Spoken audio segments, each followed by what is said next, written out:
Hey everyone, welcome to our final week in the EC Leadership Series. Today we're going to be talking about culture and environment. I know that I'm having a ton of technical difficulties, but I'm here and I know we started a little bit late but I'm excited to be here. So let me know in the comment section if you're here, if you're watching. Say a quick hello, and then we'll get started.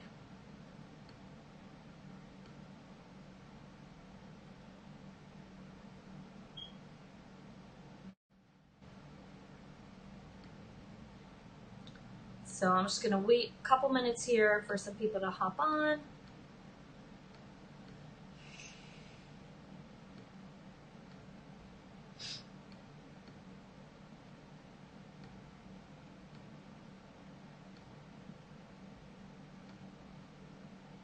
Hey, Brenda. Hey, everyone. All right, so we'll give one more minute here, and then we're going to dive into culture and environment. We're going to be talking about how to set up the right environment, how to create an environment of risk-taking, how to create a safe environment, and just all kinds of good stuff in connection to that. So I'm just going to give everyone just a couple more minutes to jump in. All right. Awesome. Let's get started. Let me go ahead and share my screen. Let's put this. No, not that. Wrong one. Oopsie. I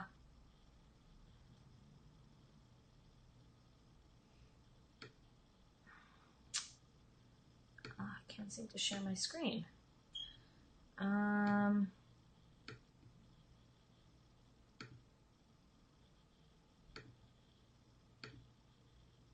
There we go. All right. So, let me know in the comments section.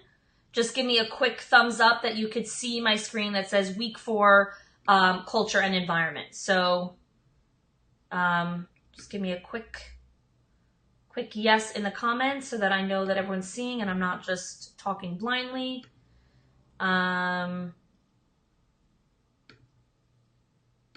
Anyone? Just give me a yes that you could see my screen.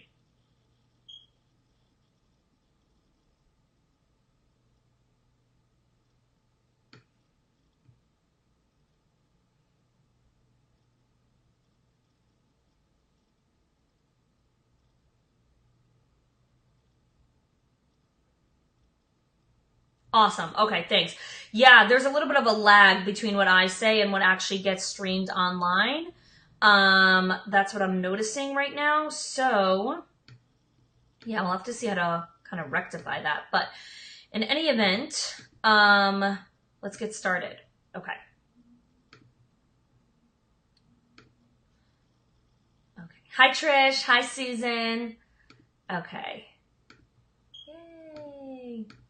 All right, so again, I'm just going to do a quick intro to who I am. Today is week 4 of the EC Leadership Online Series.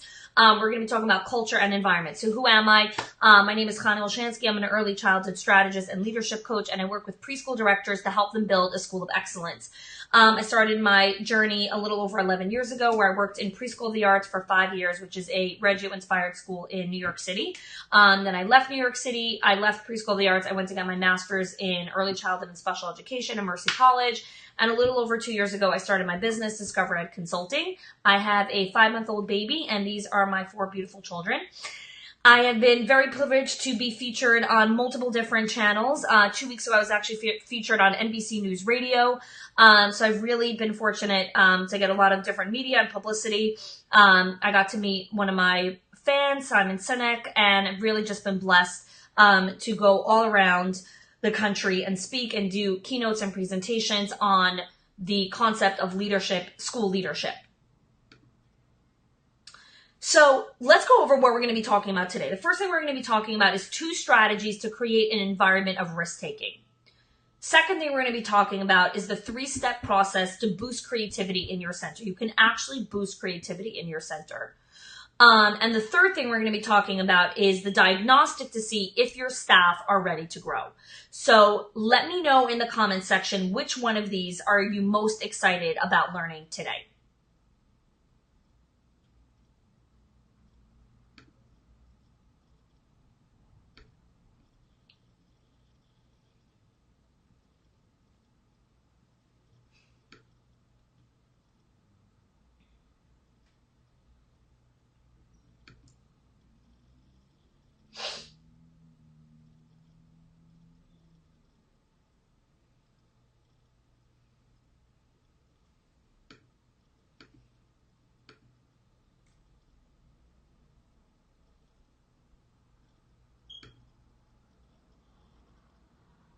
All of them. Hey, Shadi. Can't wait to learn about the diagnostic. Awesome. Okay, great. Super, super, super. Okay. It's always fun to see people and see super fans here. Awesome. Okay. Where is my slides? I lost them. Where'd you go? So many screens open here. Here it is. Okay. Awesome. So let's start with what are risks, okay? The definition of a risk is a possibility of a loss, okay? That's what a risk is. You're taking a gamble. You're not sure. You might gain everything or you might lose everything or you might, gain a little bit. Like, you don't know. It's a possibility of losing something, okay? The other part of the definition of a risk is trial and error, which means that in order to be able to have something on the other side that you want, you have to be able to have trial and error. There has to be room for error. So in order for people to take risks, they must feel safe. If they don't feel safe, they're not going to take that gamble. That is where one of the pieces of level 1 of leadership, just do it. Like, they'll just tell me what to do and I'll do it. And it's very easy to identify if you have level 1 workers where, they'll do exactly what you tell them to do. They'll be committed. They're completely, committed to you and they're dedicated, but they do exactly what you tell them to do. They do not take risks. They do not push the envelope. They do not innovate. They do not, they stay within their lane. And what's really difficult about this, especially if you're in a school that is very progressive, it's very difficult sometimes to recognize this. Like, I was in a school 2 years ago and I went to work with a group of teachers there. And so on first glance, I was like, wow, your teachers are so progressive. They're so innovative. Look at their classrooms. Look at the provocations that they have. And the director was like, yeah. Like, she wasn't like sharing my enthusiasm. And then like the next time that I'd follow up with them, because everything I do comes with follow up, I told the director, I was like, I'm a little surprised at the way that they're responding to the different changes that I, suggested. And she's like, oh yeah, my teachers like don't do change. Like, they're good at what they do and that's it. Like, they're really not excited about, any kind of change. And I was like, okay, that is a huge indication of, number one, they're in a comfortable culture. And number two, they're not okay with taking risks, which means there's something up with the environment that makes them feel not okay with doing that. So sometimes it's really easy to pinpoint and sometimes it's really, really challenging.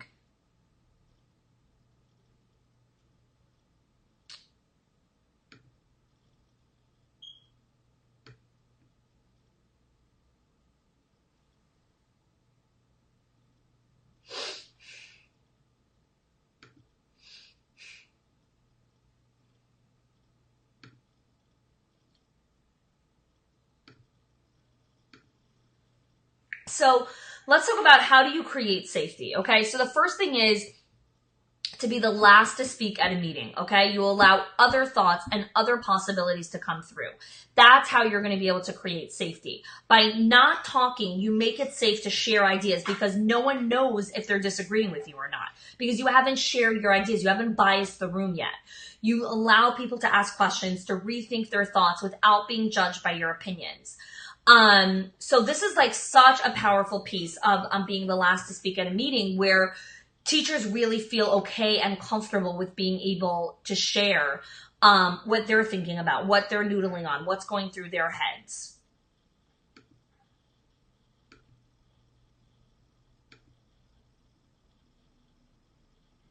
So here's an important fact for you to know, okay? When you are the leader, your suggestions and thoughts and opinions are commands, period. It doesn't matter how you say it. It doesn't matter how nice you say it. The bottom line is the higher up you go, the more every single word that you say is a command. It's not, oh, wouldn't that be such a great idea if you put that out on the table? In teacher interpretation, oh, the director wants me to put this out on the table. It's not, oh, if I'm interested and if I think it's a good idea, it needs to be out on the table. Because the higher up you are, your opinion becomes a command. And that is why it's so important to speak less. Because when you go around and make all your little suggestions and your little 2 cents here and there, you're actually like beyond burdening your people. That was something that Nicole spoke about yesterday when we did the EC Leaders in Action, where she spoke about how to get teacher buy-in. Like, this was such a powerful piece that she was sharing, how she speaks less and shares less. And she's just so much more intentional about what she's really sharing.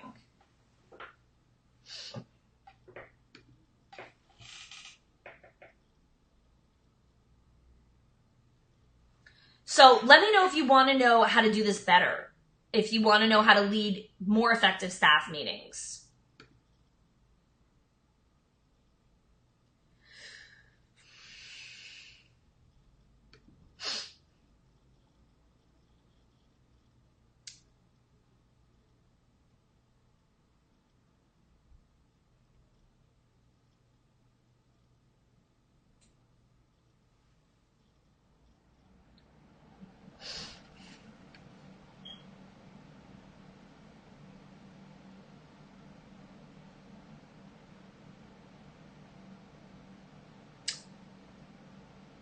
Can you give an opening statement and encourage the teachers to start talking, please? So give me an example. So what do you mean? Like when you say something, the teachers don't even start talking? Yes, just got out of a lead teacher meeting about 2 minutes ago, but I always think they could run a little bit smoother. Yeah. So again, so how do you make meetings safe? Okay. In order for teachers to talk, like you were saying, Missy, the meeting needs to be safe. Okay. So at the live event, this is one of the things we're going to be talking about, how to structure the meeting so everyone shares, even the introvert. We're going to be spending like a good portion of the day, like a good 30 to 40 minutes on a specific exercise that I'm going to be walking you through, how to get the introvert, the quiet, how to get the loudmouth to not talk so much, the overbearing person to shush when she needs to shush, like how to really create an environment at the meeting where everyone is sharing. And I'm super excited about this activity. I'm really working through it so that it's a really solid exercise and that you know how to actually do it in your school as well.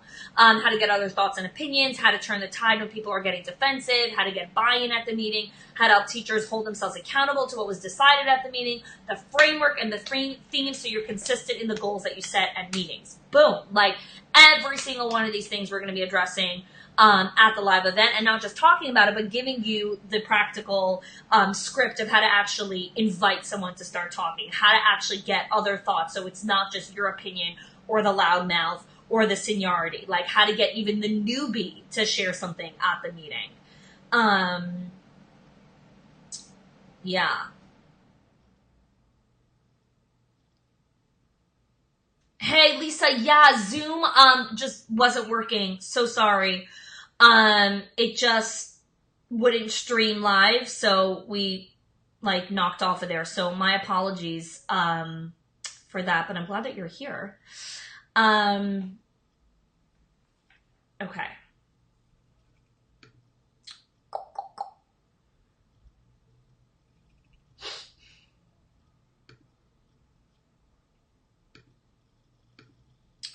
So let's talk about another strategy when it comes to the culture and environment. Okay, one of them is the fail forward, which is creating an opportunity for teachers to fail at something every single week. So I talk about this so much. I spoke about it at last year's live event. I talk about it in the inner circle all the time.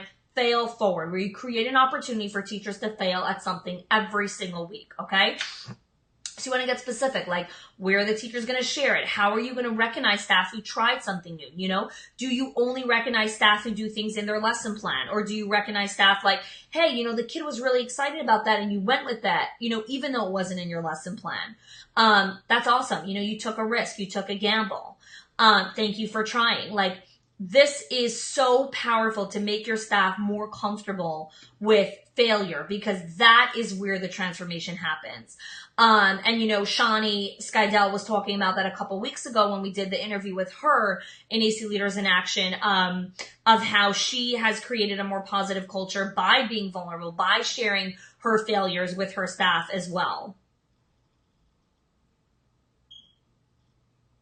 So, let me know in the comments section if you have any questions about Fail Forward and if it's something that you might want to try to implement in your school.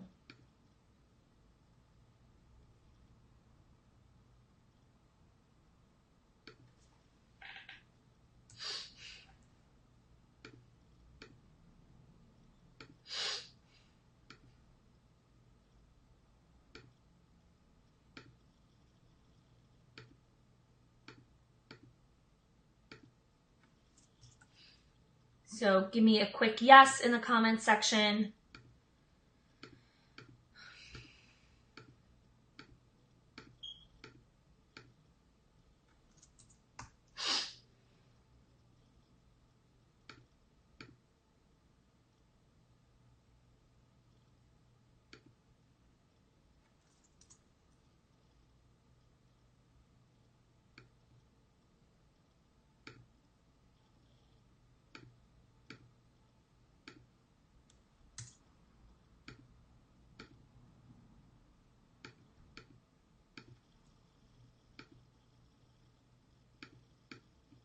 I can't see the comments. There they are. Yes, been working on doing this already with some staff. Awesome. Good. Sharon says, I can't get my teachers to stop talking, and that's all of them. So I think a meeting should maybe let us just an hour and a half, but they last 4 hours because they want to talk about so much stuff that we never stay on track. Yeah, Sharon, very classic. I'm super excited that you're coming to the event because we're going to give you some frameworks how to work with that, because people could talk for hours, and there's a very specific way how to lead a meeting so that you don't have to get stuck in that trap.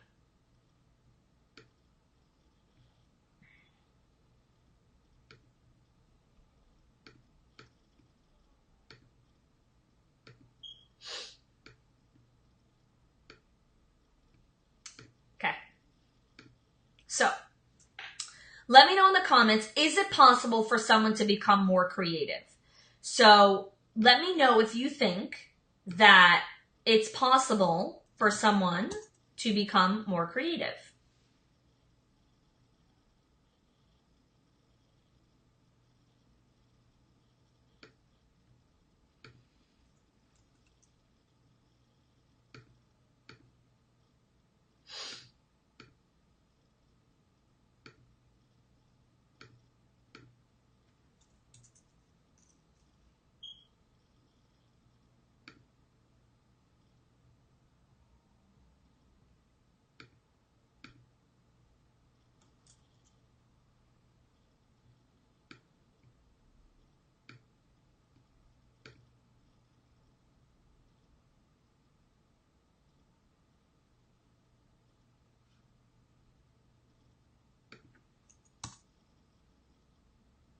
Did the live streaming freeze?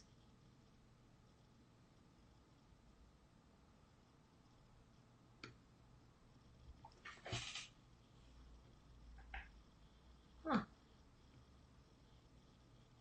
Am I frozen?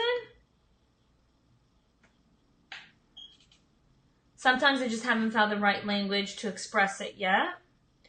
I guess I would have to say if the teacher actually wants to work on it, they have the desire to work on it to be more creative. Yep.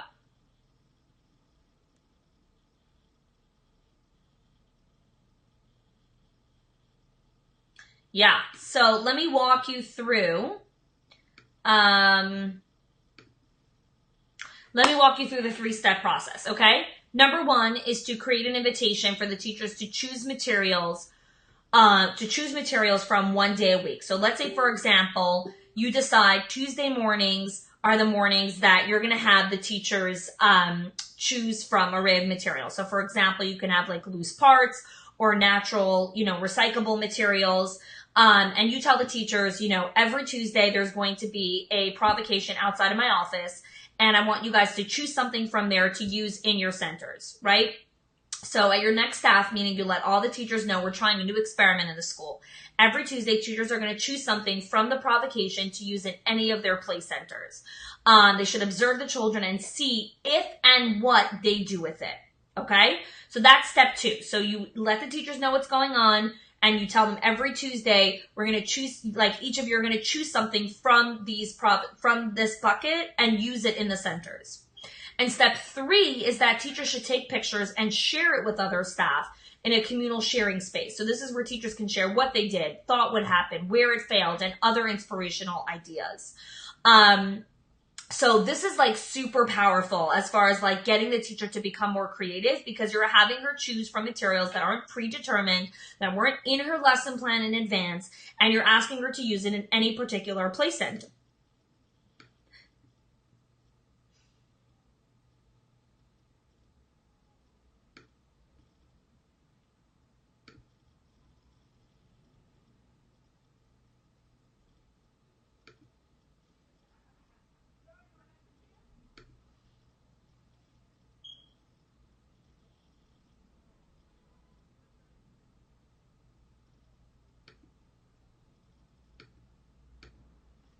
So let me know in the comment section what your thoughts are on this 3-step process.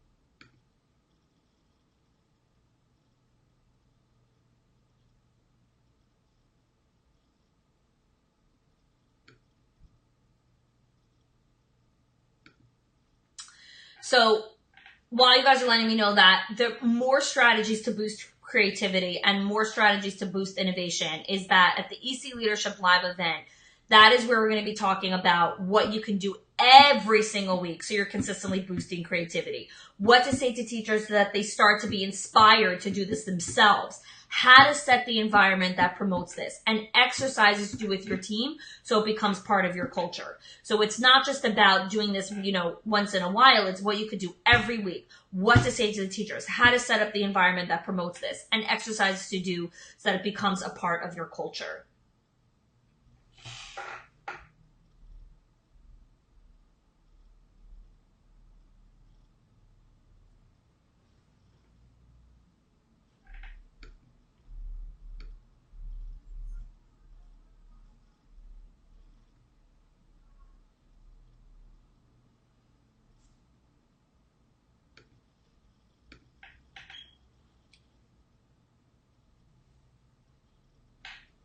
So now let's go into the diagnostic of the change curve, okay? So the change curves are the stages that teachers go through to produce lasting change in their classroom. And I have a video on this, and I've shared this, and I speak about this a lot, where we have the 4 different parts of the change curve: denial, resistance, exploration, and commitment.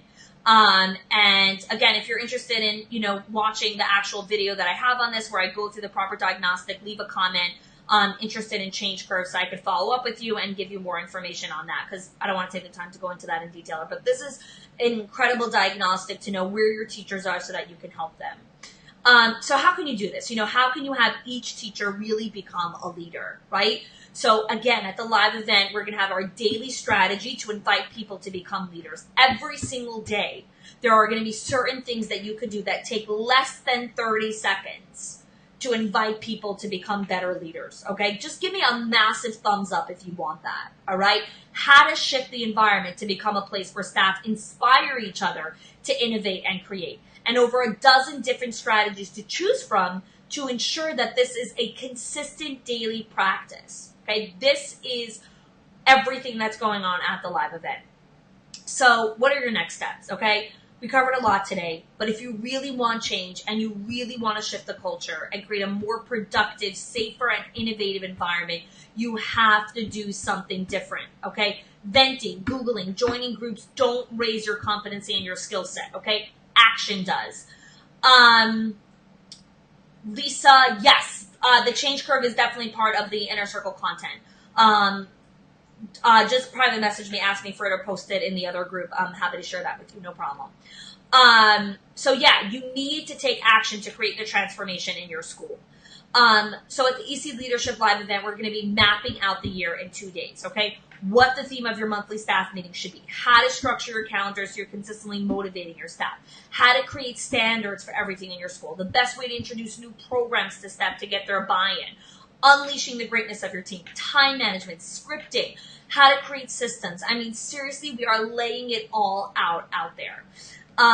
Again, what you get for joining the live event is 2 days of content and training, my signature workbook, the pre-call, the day itself of training, 2 follow-up support sessions for accountability, my signature workbook, hot catered breakfast and lunch, and everything that's in the vault.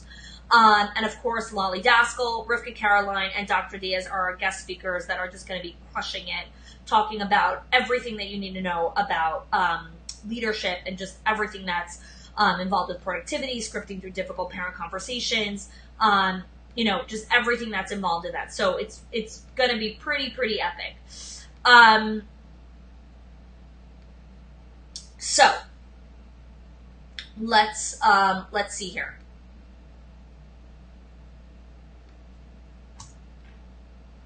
So if you guys are live or if you're watching the replay and you're hesitant about joining live event, you're thinking about it, you're not sure if it's the right time for you, what I would say is, number one, we are closing registration in the next 10 days. There are only 10 spots left.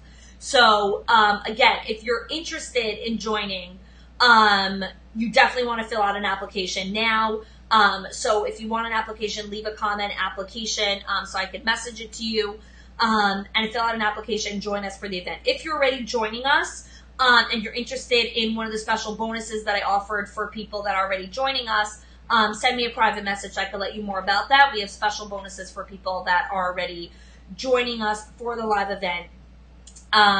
Anyways, that's a wrap. I'm super excited. We're going to be filling up our last couple spots, and then we're going to be digging into creating our custom pass and our strategies and getting started, because the first week of June, we kick off already with the live event with our pre-call. So I'm super excited. It's going to be awesome. And hi, Brenda. And I'll see you guys on the Facebook group. All the best. Take care.